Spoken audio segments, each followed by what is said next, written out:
Berikut saya akan memberikan tutorial untuk pengerjaan aplikasi manajemen keuangan developer perumahan. Jadi berbeda dengan laporan keuangan ataupun Excel akuntansi, jadi model developer perumahan yang lain.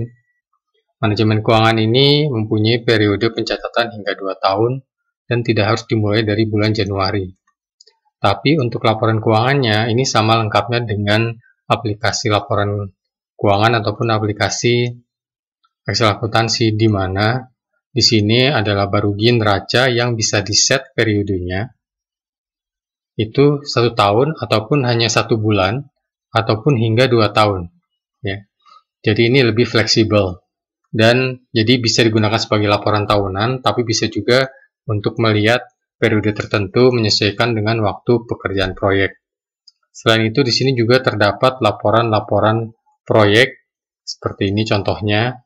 Jadi salah satu proyek di sini bisa dilihat anggaran awalnya berapa, kemudian realisasinya bagaimana, kemudian laporan pekerjaan unit propertinya, dan banyak lagi lainnya. Dan di sini untuk daftar proyeknya, ini bisa dilihat ada kategori yang namanya anggaran bersama atau anggaran gabungan ya kalau untuk perumahan atau properti. Kemudian ada juga di sini anggaran per unitnya. Per unitnya itu berarti per unit rumah yang dibangun. Di mana di sini maksimum itu hanya 50 properti, 50 unit rumah. Hanya 50 unit rumah saja. Dan tidak bisa dilakukan insert delete di sini. Sedangkan kalau di bagian anggaran bersama ini bisa dilakukan insert, copy insert ya. Jadi hanya perlu perhatikan untuk versi yang lebih dari satu developer perumahan, ini saya coba tutup di sini. Karena copy insert itu mencakup baris, harus diperhatikan juga bahwa pada saat misalnya kita ini copy insert salah satu, copy, kemudian insert. Nah, baris di perumahan yang lain akan bertambah juga. Jadi ini harus dirapikan ya. Dirapikan seperti ini sehingga nomornya berurutan. Kalau ini otomatis karena copy insert dia sudah ikut kategori-kategori anggarannya. Oke, ini saya coba kembalikan lagi ke semula dahulu. Oke. Jadi dasar dari manajemen keuangan developer perumahan ini adalah RAB. Ya, sehingga dari RAB kemudian bisa dimonitor pengeluarannya, termasuk penjualan unitnya nanti bisa dimonitor, dan laporan keuangannya ada laporan keuangan yang berkaitan dengan perusahaannya dan laporan proyeknya tersendiri. Oke, saya akan mulai saja dari aplikasi kosongnya.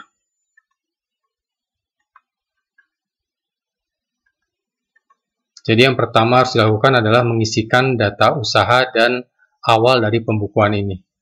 Ini sebagai contoh tanggal awal pembukuannya adalah 1 Januari 2023 misalnya ya. Dan mengetiknya seperti ini saja 1 Jan 23 karena ini kan formatnya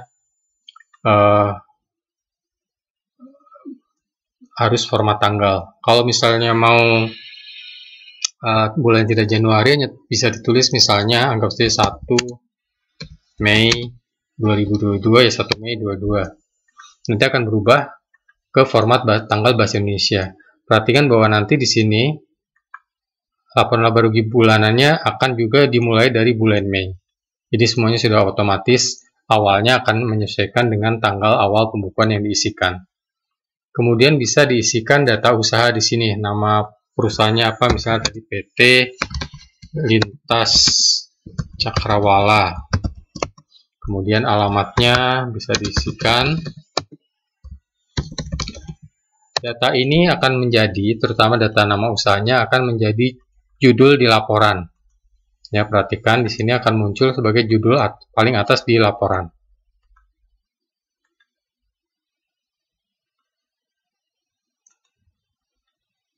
Ya, jadi akan menjadi judul di atas laporan. Setelah data ini diisi, kita bisa lanjut ke worksheet atau lembar kerja berikutnya. Perhatikan untuk keseluruhan, ya mayoritas lembar kerja di sini akan punya 3 jenis warna. Dimana warna coklat muda ini berisi formula dan yang diisi, sedangkan warna abu-abu muda berisi daftar untuk dipilih ya, jadi drop down list namanya. Dan kalau warna backgroundnya putih itu bisa diisi. Ya, ini contohnya. Ya. Oke, itu untuk yang setup data usaha. Kemudian dari sini kita bisa masuk ke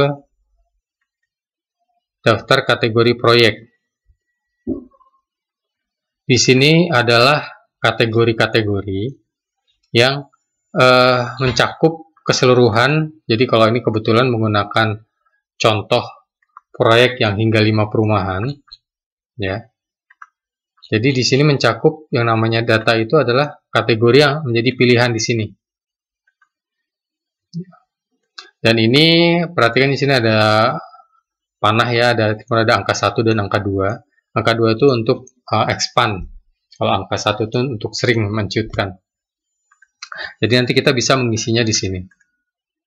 Ya, memilihnya di sini. Dan ini kalau misalnya repot, ini sebenarnya bisa yang dilakukan adalah copy paste. Copy paste-nya caranya begini. Ini seperti contoh, ini ada contoh RAB. Jadi bisa di copy di sini terlebih dahulu. Ya. Copy.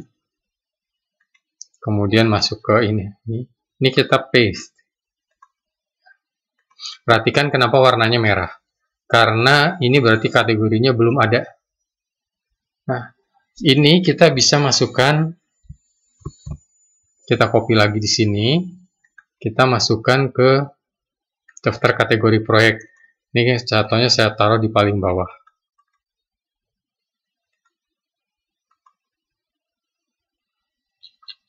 Kita kembali lagi ke daftar proyek. Nah, ini warna merahnya sudah berubah, karena berarti ini sudah ada dalam list kategorinya. Oke. Bisa juga berikutnya kalau mau menggunakan kategori yang ada di sini, ya, kita bisa juga membuatnya seperti ini. Tadi kan ini masih merah.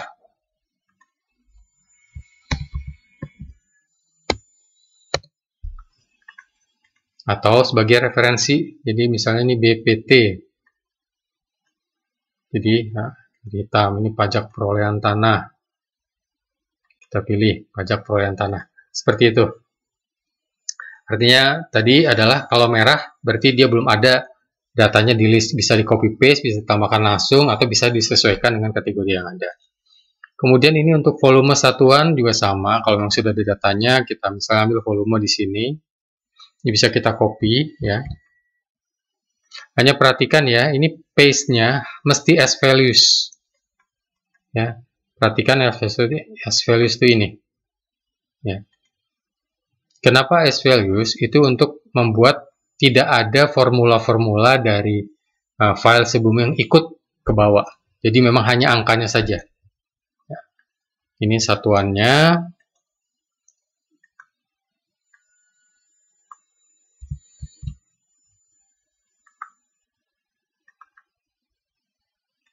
Kita masukkan tadi as values ya. Kemudian harga satuannya. Harga satuannya.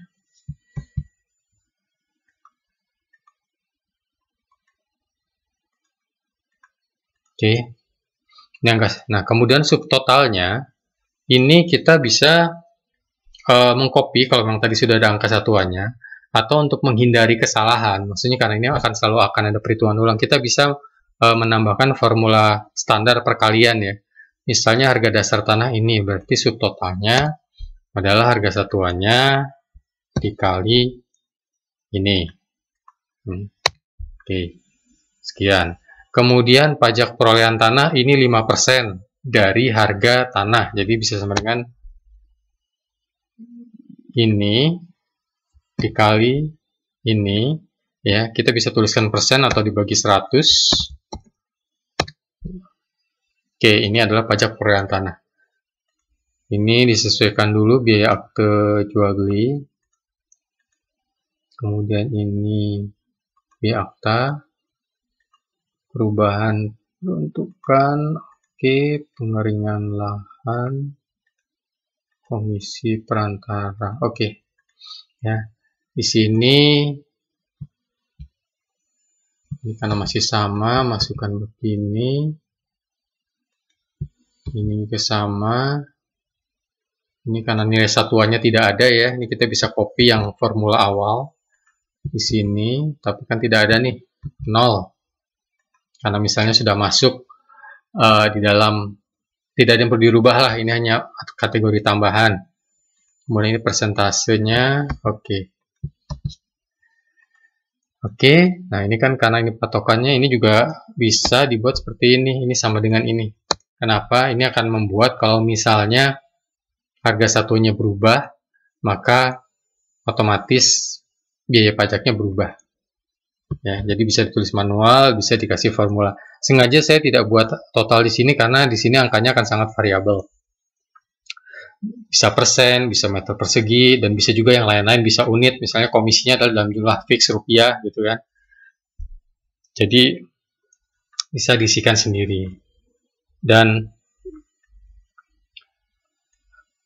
BPT, misalnya kenapa ini ada saya tambahkan BPT di depan, karena ini juga bisa agar bisa digunakan dan tidak membingungkan kalau misalnya ada kategori yang sama, ada penamaan yang sama di kategori yang berbeda. Jadi misalnya ternyata di biaya persiapan lahan itu misalnya ada komisi perantara juga gitu, misal ya. Nah, jadi untuk membedakan ditambahkan tadi kalau di sini BPT, di sini BPS, BPL. Demikian juga biaya desain dan seterusnya. Ya, cuma jangan lupa, ini kebetulan saya lupa di awal, harus diisikan dulu nama proyeknya di sini. Misalnya di sini nama perumahan syariah terpadu misalnya.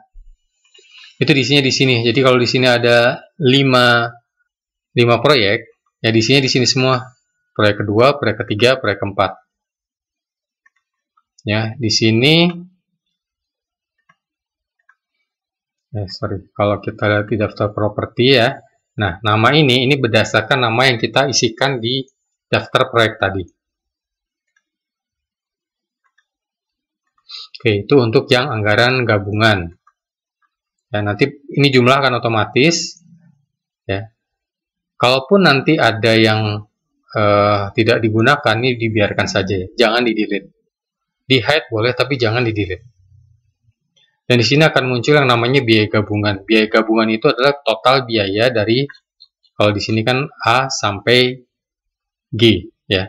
Ini menjumlahnya ke bawah ya, jadi kayak seperti ini. Ini adalah jumlah dari 9 sampai 16. Makanya kalau tadi mau copy insert harus di dalam baris, misalnya ini dalam baris 9 dan 16. Kalau ditambahkan di sini, secara teknis bisa, tapi dia tidak akan terjumlah di sini, sehingga formula di sini harus disesuaikan lagi. Ya, kalau sampai kelupaan itu aja disesuaikan formulanya di sini. Ya, karena ini sumnya kan hanya sampai sini nih. Kalau kita tambah copy insert di sini, dia tidak akan masuk ke atas. Oke, kemudian berikutnya ini total biaya gabungan akan muncul. Biaya gabungan per meter persegi akan muncul setelah unitnya dimasukkan. Ya. Jadi ini adalah rekap. Nah, sekarang nama unitnya. Contoh, nama unitnya mau dimasukkan saja PST A1. Ya. PST itu maksudnya singkatan dari ini. Ya. Dan perhatikan nama unit ini, kalau yang teman-teman gunakan adalah untuk 5 project, itu sebaiknya dibedakan. Karena kalau sampai nanti di sini ada A1 juga, kemudian di proyek berikutnya itu ada A1 juga. Nah, ini pembedanya apa? Pembedanya adalah nama dari perumahannya itu sendiri. Kemudian di sini bisa diisikan luas bangunannya, misalnya targetnya 60, luas tanahnya 100 ya. Atau kalau mau copy paste juga tidak ada masalah. Jadi kalau di sini,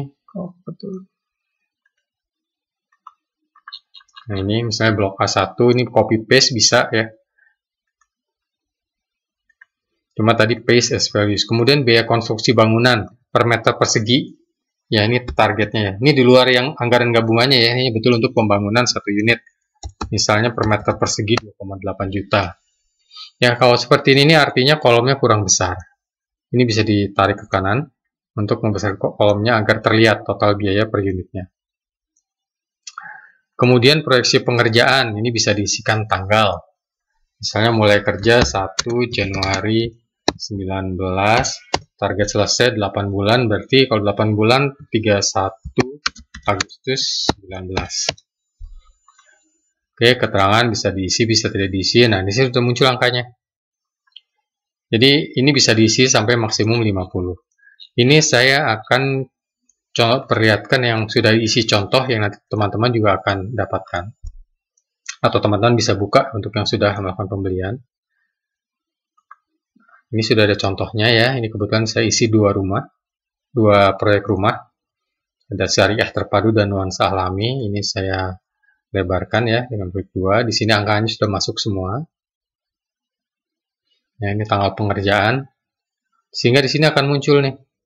Biaya gabungan totalnya 2,6 M untuk yang pertama. Per meter persegi biaya gabungan ya. Ingat, biaya gabungan itu adalah total biaya dari, ya biar nggak salah, biaya gabungan adalah ini. Yang kategori di atas ini kita sebutnya biaya gabungan. Ya, kalau ini biaya per unit. Jadi biaya gabungan yang di atas totalnya 2,6. Sehingga per meter persegi jatuhnya adalah 1,8183. Perhatikan di sini, konstruksi bangunan per meter persegi 2,8 tadi dimasukkan manual. Biaya gabungan mengambil angka 1,183 tadi. Sehingga total biaya per unit, ya, ini adalah biaya gabungan dikali luas tanah, ya, ditambah biaya konstruksi bangunan dikali luas bangunan. Perhatikan ini, ya rumusnya ya. F76 dikali D, tambah biaya gabungan kali luas tanah. Oke, sehingga total luas tanah unit rumah 2230. Artinya ini memang untuk pembangunan rumah, karena kan memang ada ketentuan sekian persen harus digunakan untuk fasilitas fasum. Ya. Oke, kemudian di sini proyeksi pendapatan. Di sini teman-teman bisa mengisikan target profit per masing-masing rumah untuk awal. Misalnya targetnya adalah 20%. Sehingga di sini harga per unit proyeksinya adalah sekian. Nanti untuk realisasi harganya bisa diisikan langsung di penjualannya. Ya, ini kan target harga untuk profit 20%. Sehingga di sini dengan total nilai proyek sekian, proyeksi keuntungannya 20%, ya. Kemudian atau 1, sekian, sehingga pendapatannya adalah sekian. Ya, ini yang nanti akan diterjemahkan ke dalam penjualan unit rumah. Oke, itu untuk pengisian daftar proyek. Kemudian berikutnya adalah saya kembali ke aplikasi kosongnya. Setelah pengisian daftar proyek, ya, kita bisa kembali ke daftar kategori proyek tadi. Ya. Ini tadi kan ada anggaran gabungan. Anggaran gabungan adalah yang di sebelah kiri, yang saya ulangi. Anggaran gabungan ini kategori anggaran gabungan. Kemudian, oke, berikutnya untuk kategori biaya anggaran unit. Di sini ada biaya anggaran unit, ada material anggaran unit. Bedanya apa? Perhatikan di sini dia tidak ada unitnya. Ini lebih untuk biaya. Ini kalau simpelnya ini kategori, ini subkategori. Jadi kategori misalnya pondasi. Pondasi itu bisa terdiri dari tenaga kerja, penggunaan air, atau subkon. Ya. Demikian juga pengecatan dinding bisa melibatkan tenaga kerja, air, dan seterusnya. Sebagai contoh ini pembangunan satu unit, ya melibatkan subkon. Karena pembangunan satu unit itu maksudnya adalah kalau bisa dikerjakan oleh subkon, ya seluruh pengeluaran dari yang dibayarkan terhadap subkon itu akan masuk ke anggaran pembangunan satu unit. Jadi untuk lebih ada gambarannya, saya buka yang sudah ada contoh isiannya. Jadi Perhatikan di sini, ya, ini pengeluaran anggaran unit untuk pembelian, ya, ini sesuai dengan kategori di sini, material anggaran unit. Kemudian pada saat alokasinya, distribusi penggunaan biayanya, ini baru ada pengelompokan. Pengelompokan terhadap ini anggarannya masuk anggaran fondasi, atau ke pembangunan unit, karena subkon semua, dan seterusnya. Nanti kita akan masuk ke sini kembali, ini hanya untuk menjelaskan saja kategori biaya anggaran unit dan material. Kemudian di bagian paling kanan, ini adalah sisa bahan baku yang ini kan untuk 2 tahun. Seandainya ini proyeknya berlanjut lebih dari 2 tahun, ini bisa diisikan di sini sisa bahan baku yang akan digunakan.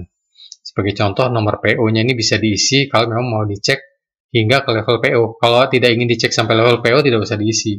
Tapi kalau ingin kita cek sampai level PO ataupun level supplier, ini bisa diisi di sini. Nah, hanya saja PO ini harus dimasukkan dulu daftar nomor dokumennya di daftar nomor dokumen. Perhatikan di sini ada PO awal, ya kan? Ini PO TL, maksudnya PO tahun lalu. Demikian juga invoice tahun lalu, ya. Oke, saya kembalikan lagi ke daftar kategori proyek. Oke, setelah kategori proyek, tadi kita bisa lanjut ke daftar properti. Untuk daftar properti, seperti tadi sudah diinformasikan di depan, ini untuk yang 5 proyek, nama ini berdasarkan nama yang diketik di daftar proyek tadi. Ya, ini diketiknya di sini. Kemudian setelah itu akan muncul di sini nama unitnya secara otomatis. Ya, ini akan mengambil data luas tanah, luas bangunan, luas tanah, kemudian mulai dan selesainya. Itu dari sama daftar proyek di bagian bawah tadi, ya. Ini akan mengambil data dari sini. Oke, daftar unit properti. Kemudian di sini adalah target pembangunan. Kemudian di sini ada realisasi pembangunan mulai dan selesainya. Ini penting untuk diisikan. Di sini bisa dipilih ya waktunya. Kalau memang sudah mulai dan selesai.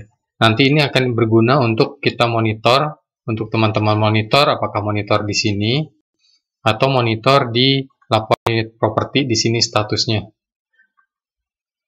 Saya buka file yang ada di sini. Jadi kalau kita melihat status di sini akan terlihat statusnya selesai sesuai jadwal, selesai tidak sesuai jadwal atau belum selesai. Jadi di sini bisa dilihat nanti rencana pembangunan dan realisasinya. Termasuk durasinya akan muncul dan dihitung secara otomatis. Itu kalau kita mengisikan data di sini nanti. Ya, data. Setelah itu di sini kita bisa memasukkan list harga. Saya file yang kosongnya lagi saja.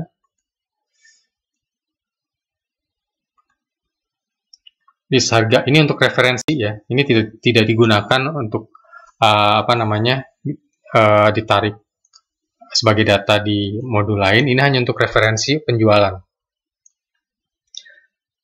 Nah, di sini harga tunai berapa? Oh ya, target harga jual ini adalah berdasarkan tadi hitungan yang di daftar proyek dengan profit tadi 20%. Nah, sekarang mau dibuat harganya berapa nih? Misalnya tunai harganya sekian, 12 kali bayar sekian, kalau KPR sekian. Jadi untuk referensi saja bagi teman-teman yang melakukan pencatatan bahwa target harga adalah bisa diisikan di sini.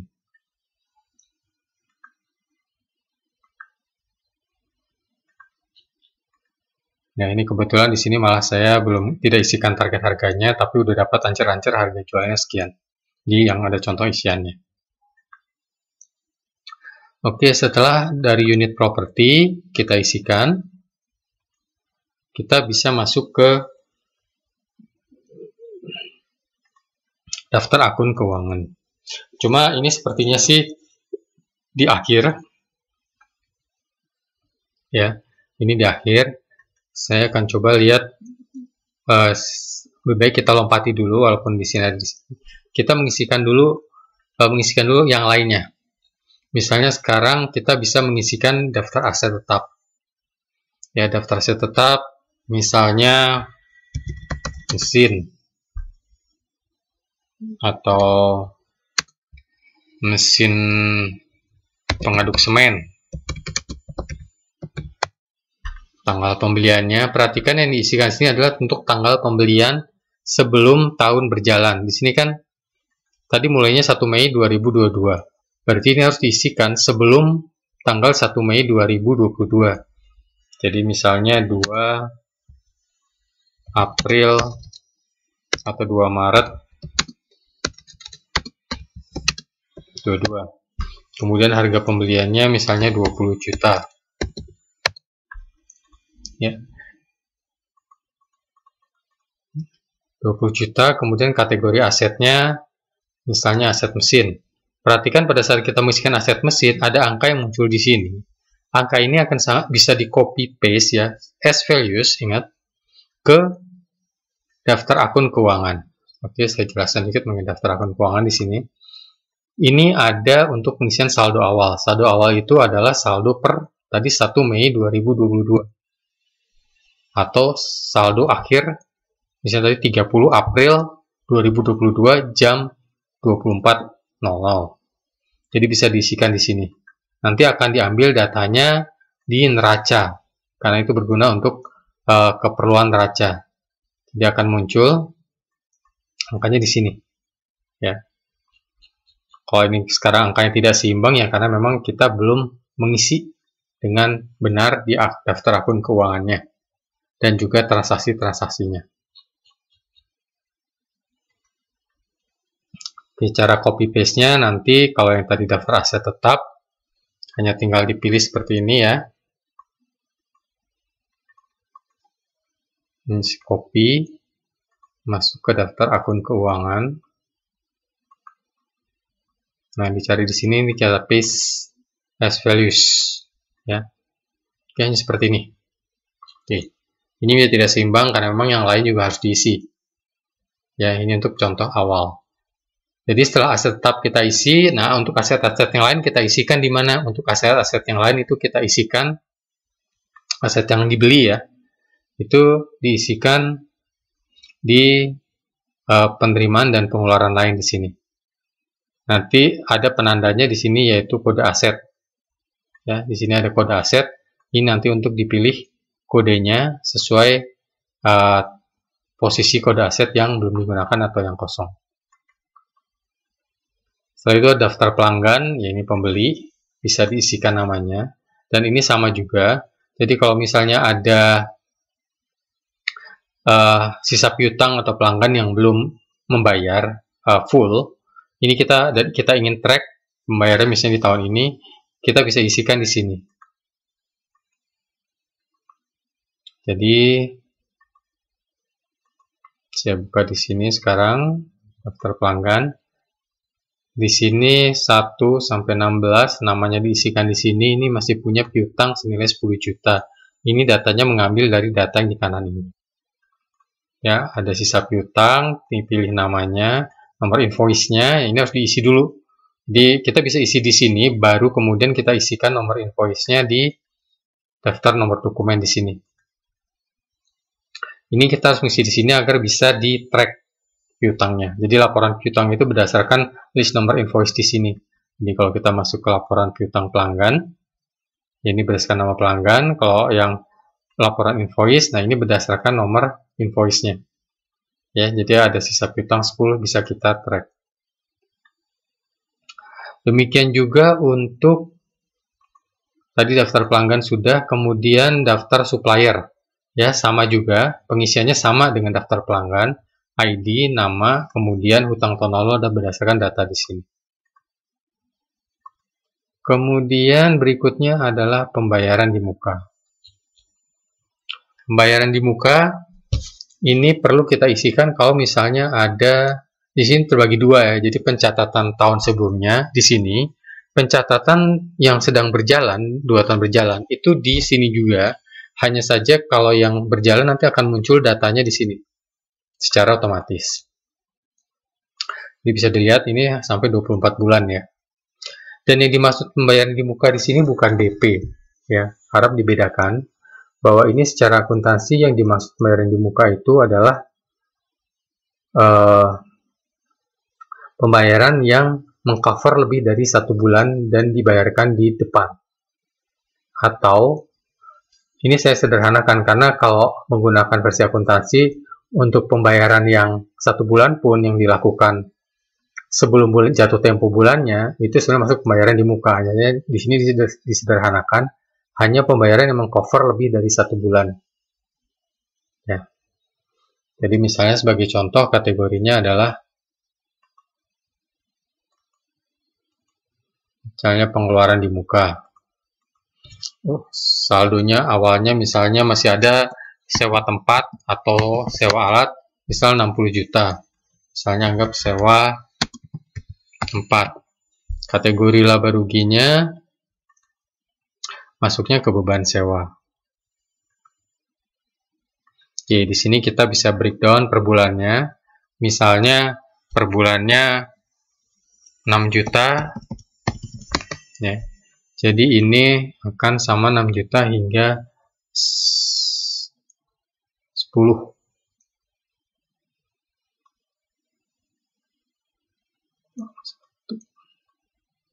Oke, nanti bisa dilihat totalnya di paling kanan 60 juta. Oke, saya ambil contoh lagi. Saya akan tampilkan contoh yang sudah ada isian. Nah, seperti ini. Beban sewa habis 4 bulan, kemudian di sini karena sudah ada isiannya akan muncul nih. Tinggal kita pilih kategorinya dan kemudian diisi angka-angkanya sesuai peruntukan bulannya. Oke, jadi setelah kita masuk ke pembayaran di muka, kita bisa lihat nomor dokumen. Tadi nomor dokumen sudah dijelaskan bahwa ini untuk seluruh invoice atau PO itu mesti diisikan di sini nomornya. Dan yang perlu diperhatikan, untuk PO di sini juga mencakup yang sifatnya bukan PO di bagian pembelian pengeluaran, bukan PO, tapi tetap harus ada nomornya. Biar ada gambaran di sini ya. Karena, kenapa? Karena nomor PO ini akan dijadikan referensi pada saat distribusi penggunaan biaya di sini. Itu patokannya nomor PO. Oke, ilustrasinya akan lebih mudah kalau menggunakan yang sudah diisi. Sebagai contoh di sini. Ya. Mungkin sewa mobil tidak perlu PO. Mungkin beli cat dinding tidak perlu PO. Tapi nomor PO-nya perlu dicatat. Kalau ingin dibedakan kodenya nggak ada masalah. Jadi misalnya kalau non-PO ya NPO ya. Karena pada saat distribusi di sini, ini patokannya kita harus memilih PO yang mana atau kode yang mana yang digunakan untuk pembangunan unit tersebut. Ya, jadi harus diisi. Dan acuannya adalah nomor di sini. Jadi kalau misalnya bukan PO ya ditulis saja misalnya di bawah lagi NPO 001 misalnya ya. Jadi tidak harus kodenya sama. Misalnya kan PO tahun lalu ya PO TL. PO sekarang ini. Kalau non PO NP 001. Ini. Oke, ini kwitansi. Untuk nomor kwitansi dan kwitansi ini hanya digunakan bisa digunakan untuk perhatikan di sini penjualan unit ini ada nomor kwitansi, jadi bisa digunakan untuk 2 modul ya, kwitansi penerimaan dari penjualan dan penerimaan pengeluaran lain. Ini saya ambil contoh sekarang di kwitansi, misalnya ini penjualan penerimaan, jadi untuk pembelian apa. Jadi mungkin bentuknya memang bukan invoice, tapi dibuat invoice pun bisa. Misalnya ini KW 006. Kalau kita lihat penjualan unit, ya ini meloncat sedikit, KW 00, ini invoice 04. Kalau kita lihat cetak invoice 004 akan muncul seperti ini. Jadi kalau memang dibutuhkan invoice dan kwitansi, ini bisa digunakan. Oke, itu sudah semua. Kemudian sekarang kita baru masuk ke daftar akun keuangan. Perhatikan di sini yang namanya akun keuangan ini terbatas karena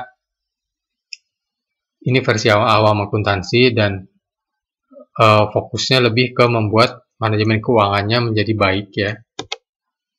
Dan tapi tidak selengkap yang versi paham akuntansi, tapi minimal yang penting-pentingnya sudah masuk di sini ya.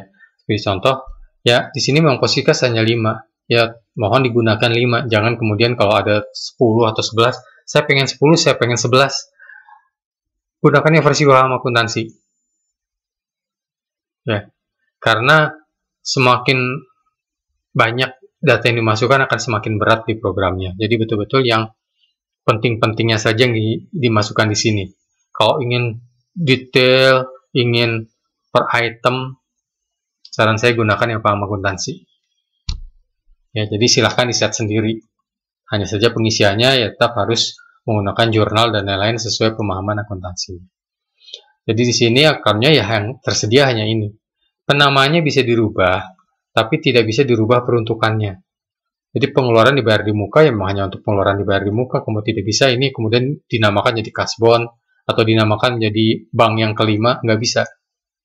Karena rumusnya berbeda. Ya. Karena ini laporannya sudah dibuat otomatis. Jadi teman-teman nggak perlu mikir lagi jurnalnya mau ditaruh di debit, di kredit, kemudian akunnya apa, ini sudah otomatis laporannya. Itu ada kasbon operasional, ini yang sifatnya kasbon yang seperti transportasi, traveling, ya. Ini persediaan itu adalah bahan baku tadi. Kemudian properti jadi, persediaan properti yang sudah jadi, yang sudah dinyatakan selesai ya. Kemudian kasbon karyawan, piutang usaha, pajak dibayar di muka. Nah, ini ada dummy non tunai, ini apa? Ini tidak digunakan ini. Ini hanya untuk mengkompensate, atau saya akan mengambil contoh paling mudahnya ini. Di bagian penerimaan pengeluaran, ini di file yang sudah ada isiannya. Penerimaan pengeluaran,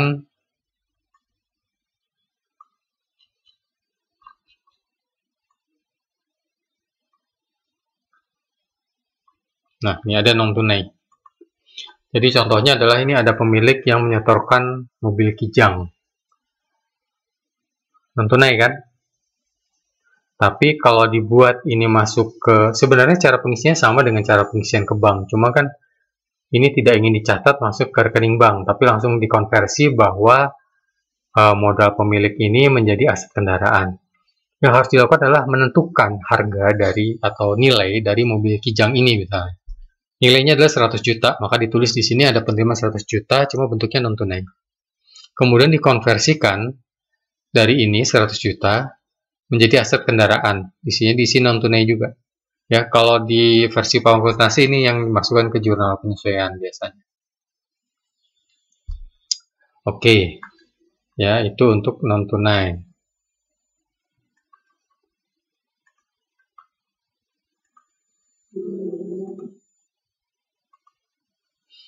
Kemudian di sini aset tadi sudah dicontohkan, kita bisa copy paste dari modul daftar aset tetap. Ya, isiannya ini silahkan diisi, misal ya, ini semua di sini diisi manual ya, berdasarkan data terakhir sebelum pembukuan yang dimulai di tanggal ini Mei kalau nggak salah ya, 1 Mei 2022. Di sini bisa diisikan utang usaha kartu kredit, utang lain-lain, penerimaan dibayar di muka, uang jaminan, uang deposit, utang pajak. Di sini yang berkaitan dengan bank ya, utang bank. Kemudian modal pemilik. Perhatikan bahwa di sini laba ditahan bisa diisi, tapi laba tahun berjalan tidak diisi karena memang laba tahun berjalan itu yang jalan sekarang. Jadi kalau yang tahun kemarin itu sudah nggak berjalan lagi, makanya dimasukkan ke laba ditahan, langsung dikonversikan. Jadi tidak ada laba tahun berjalan di awal. Dan kemudian yang perhatikan adalah kalau yang disebut modal, ini bukan modal dalam bentuk uang yang diterima di awal. Kalau sudah berjalan, maka modal ini akan berubah nilainya sesuai keuntungan dan penggunaan dana yang digunakan. Jadi kalau rugi, otomatis mungkin di sini nilainya bisa negatif semua. Kecuali di sini mau dibuat positif dan negatifnya dimasukkan ke laba ditahan. Dan ini harus seimbang. Perhatikan bahwa ini harus seimbang pengisian di awal. Jadi kalau sudah diisikan di sini, misalnya apa yang kita ketahui, misalnya laba tahun sebelumnya sudah diketahui. Sekian. Ya. Jadi di sini bisa dibuat persentase terhadap sisa yang harus dimasukkan. Misalnya ini berapa persen, ya tinggal dikalikan. Ini ada selisih saldonya 146. Sekian, ini kurang besar sepertinya ya. Misalnya ini saya tulis saja 400 juta. Nah, di sini ada selisih 253933. Misalnya pemilik satu dia sahamnya 25%, maka kita bisa tulis 25% kali 253 983 333.33. Anggap aja ini 25% bagi 4 ya. Perhatikan ini angkanya terus berkurang. Oke, perhatikan di sini. Pasti ini masih tidak seimbang. Kenapa tidak seimbang walaupun angka di sini sudah 0? Karena tadi angka ini dasarnya adalah 33 berdasarkan 2 angka di belakang koma. Sedangkan kalau diperhatikan di sini, ini kan ada angka function mesin. Ini ada 1, 2, 3 hingga 10 angka di belakang koma. Jadi ini harus disesuaikan dulu. Nah, pada saat sudah disesuaikan, ini masih tidak seimbang, tapi kita tahu bahwa di sini masih ada selisih 0,01, sehingga di sini kita bisa membuat ini misalnya tambah 0,01. Ya, sudah seimbang kalau kita lihat. Perhatikan ya, jadi walaupun angkanya sama, harus dilihat angka di belakang komanya itu berapa. Dan untuk saldo awal, memang yang diisi hanya di bagian neraca saja. Kalau laba rugi tidak perlu ada pengisian. Kemudian yang perlu diperhatikan adalah di sini kita bisa mengubah kategori pendapatannya, kemudian kategori pengeluarannya. Di sini tidak muncul kategori HPP. Kenapa? Karena HPP ini, karena ini sudah ada perhitungan otomatisnya, HPP ini betul-betul disesuaikan dengan judul pendapatannya. Jadi kalau dilihat di sini, kita masuk ke laporan laba rugi bulanan. HPP ini ya sama dengan pendapatan, ya. Karena untuk developer perumahan, ini memang sudah disesuaikan dengan HPP perumahan tersebut. Jadi ada perhitungan otomatis di belakangnya yang bekerja. Dan HPP itu akan muncul pada saat terjadi penjualan, ya, bukan pada saat pekerjaannya. Jadi pada saat terjadi penjualan, maka HPP itu akan muncul. Oke, saya kira untuk setup sudah ya. Jadi setup hanya itu. Selanjutnya kita bisa masuk ke bagian transaksi.